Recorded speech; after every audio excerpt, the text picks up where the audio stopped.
rank all time off just that. Ridiculous. Look, I can support, everything that you just said about Steph, because again, I'm a Steph fan. I got a chance to play with Steph when he was a rookie. I know his family, and this is throwing no shade at Steph. And I agree with you, Danny. That conversation and that place on that list is ever, evolving for Steph. The more he does, the more championships he wins. Yes, but right now, like, he don't deserve to be in the top 10 over Kobe Dan Bryant. I don't know what to tell you other than that. Like, you make a case for Kobe Bryant being better than, LeBron, Magic, and Larry. Like, a real case for that. So to have him all the way down at 14 is just, it's absurd. What up? It's your boy, back again. Marlo knows basketball and Marlo knows boxing. Back at y'all with another one. At this point, it's just getting ridiculous. The disrespect is just getting ridiculous.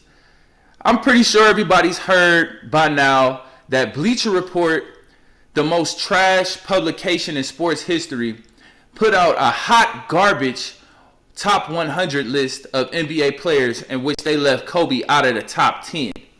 It's just getting to the point where, do these dudes, like, they can't be serious? Like, do they really think that they funny? Is this a fucking joke? Somebody tell me this is a fucking joke. Tell me, somebody. Is it a joke? It's gotta be a joke. Because it for sure is not based on reality. When you look at Kobe Bryant's resume versus Stephen Curry's resume, the only thing that you can even argue for Stephen Curry over Kobe is the fact that he got 2 MVPs versus Kobe's 1, which quickly gets canceled out by the fact that Kobe got 2 Finals MVPs to Curry's 1. Then you go down the list and you look at the All-NBA first teams, where it's 11 for Kobe to only 4 for Curry. All-NBA teams overall, 15 for Kobe to only 11 for Curry. And when you look at the all-defensive teams, the defense, it gets nasty. 9 times first team All-NBA for Kobe, 12 times overall, to 0 donut for Curry. And I don't want to hear that BS about, well, Curry changed the game. He's the only player that ever changed the game. Yeah, he changed the game. He changed the game for the worse. His style of play and his influence on the game is the reason why the ratings are down. The only thing that Curry does better than Kobe on the basketball court is shoot the 3. That's it. Kobe does everything else better. Kobe's a better scorer, a better defender, a better everything. There's literally no argument. I hear people say, oh, well, he's a better offensive player. Kobe Bryant has averaged 30 points or more in 5 postseasons. 5 times in the playoffs, Kobe has averaged 30 points or better. Curry has only done that once. 1 time. And defensively, Curry is a straight-up defensive liability. Steve Kerr regularly takes Stephen Curry out of the game completely when it's a clutch time defensive possession. When the Warriors need a stop, Stephen Curry is on the bench. You've never seen Kobe have to be taken out because he's a liability. That would never happen. You got Steve Kerr literally having to answer questions as to why he got Stephen Curry on the bench at the end of games because he can't guard. Defensive possession or Kyrie shot over play, is that something that you discussed with him? No, that's just strategy. We wanted more length. Sean gives us a lot of length, the ability to go up and get a rebound on a missed shot, or if we need to switch something, we can switch it like-sized. So it's nothing that needs to be discussed. I mean, every player wants to be out there all the time, but we're going to do whatever we think is best for the given moment. Is there any concern though with him? Potentially he's had a rough game, and he kind of admitted some frustration with not being on the floor. I mean, does that weigh into your decision to? No. He's a big boy, and he's a 2-time MVP. That's bullcrap, Steve Kerr. You know that's not why you be having Stephen Curry on the bench when it's a close game and y'all need a defensive stop. You know that's not why he be on the bench. Because Gary Payton is always in the game. Gary Payton the second is always in the game. And him and Curry is the same size. I think Stephen Curry might even be taller than him. I think Stephen Curry might be 6'3". And Gary Payton is only 6'2". So you don't have him on the bench because you want length or you want size. Because you got players out there that are smaller than him. You be having Stephen Curry on the bench at the end of those games, at the end of those close games, because he can't guard. But you would never see Kobe Bryant having to be benched because he's a liability. For being a defensive liability or not being able to make free throws at the end of games. Respecting, trusting his teammates. When Kobe came back from that injury late in the season, corresponding with this love fest that has broken out here at Staples. Oh, playing. You could hear that. You could hear that at Venice Beach. Shaq being ranked over Kobe is just as much of a joke. Shaq has one more Finals MVP over Kobe, and that's it. When you look at All-NBA first teams, Kobe 11, Shaq 8. When you look at All-NBA teams overall, Kobe 15, Shaq only 14.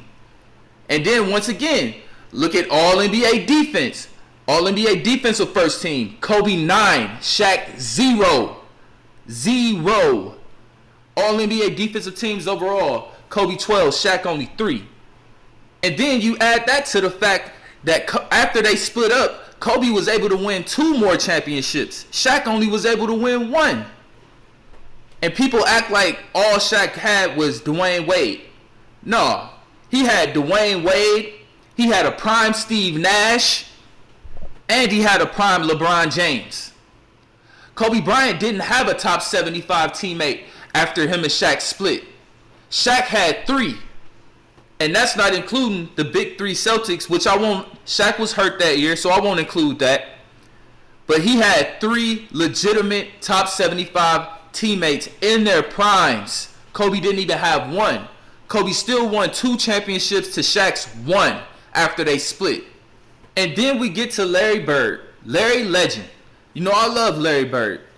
But Larry Bird over Kobe is a joke as well. Kobe Bryant won 5 championships. Larry Bird only won 3. And that's despite the fact that Larry Bird had 3 prime top 75 players to play with for all 3 of his championships. All 3. Kobe only had 1 top 75 teammate for 3 championships and no top 75 teammate for the last 2. Kevin McHale, Robert Parrish, and Dennis Johnson, all top 75 players. And Larry Bird needed them for all 3 of his championships. And yeah, you could point to the fact that Larry Bird got 3 MVPs to Kobe's 1. But Kobe, once again, more All-NBA first teams, 15 All-NBA selections overall to only Larry's 10, to Larry's only 10.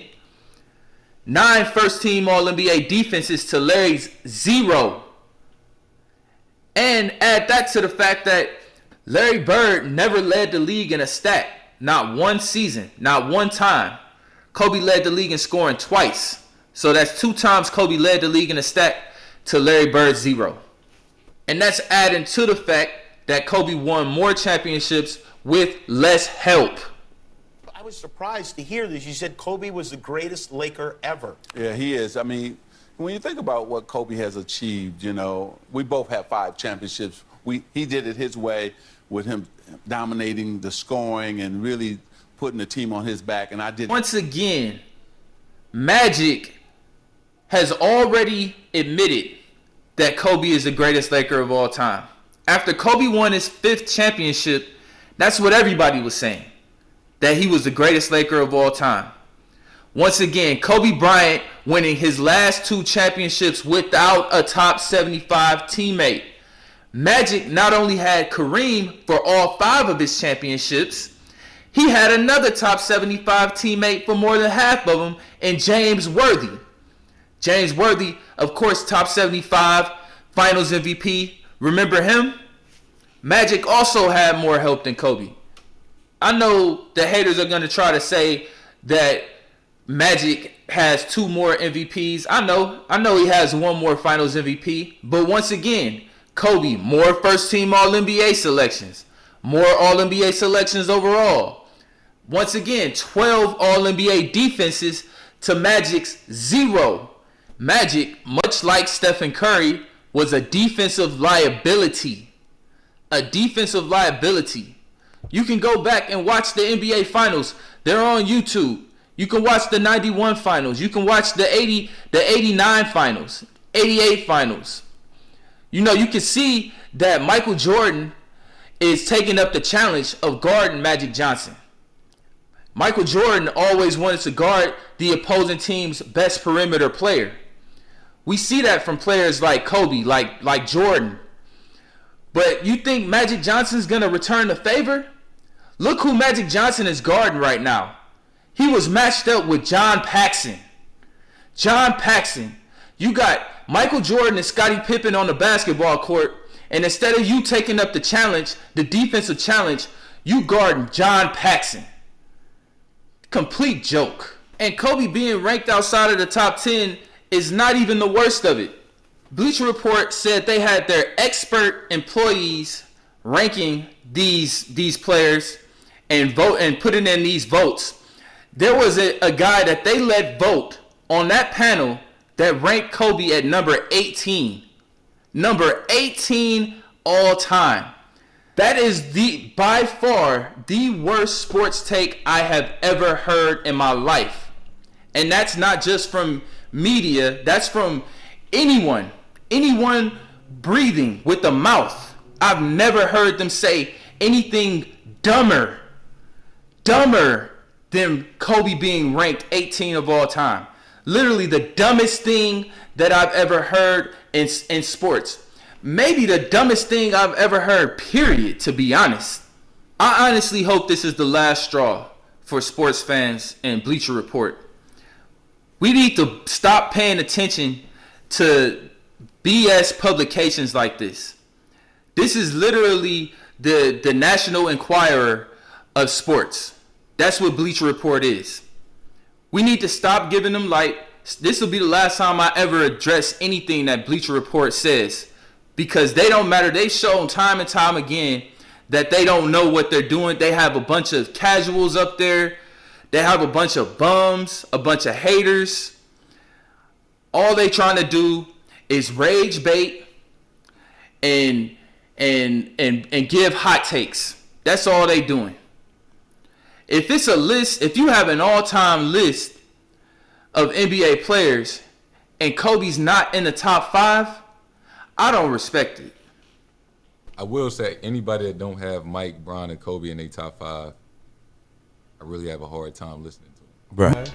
Is MJ, Kobe, easy Kobe. Easy, number 2 ever. Exactly. I don't even want to say number 2. It's like they just up here with man, bro. Like not in greatness, but in terms of skill. Man, it's MJ, Kobe, and then as competitors, just seeing the work ethic that he put into the game. He had 0 flaws offensively, 0. You backed off of him, he could shoot the 3. You body him up a little bit, he can go around you.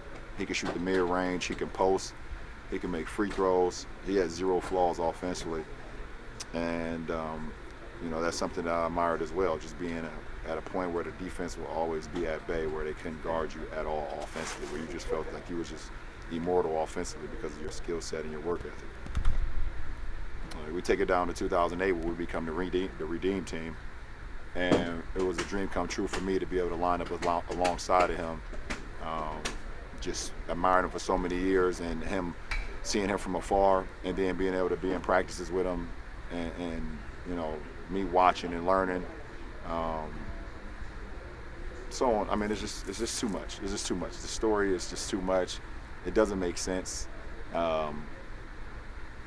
And just to make a long story short, now I'm here in the Lakers uniform in Philadelphia, where he's from, where one of the first time I ever met him, gave me his shoes, he won All-Star Week. It's surreal. It doesn't make no sense, but the universe just puts things in your life, and when you live in the right way, or you just giving everything to whatever you're doing, things happen organically, and it's not supposed to make sense, but it just happens. And I'm happy just to be in any conversation with Kobe Bean Bryant, one of the all-time greatest basketball players to ever play, one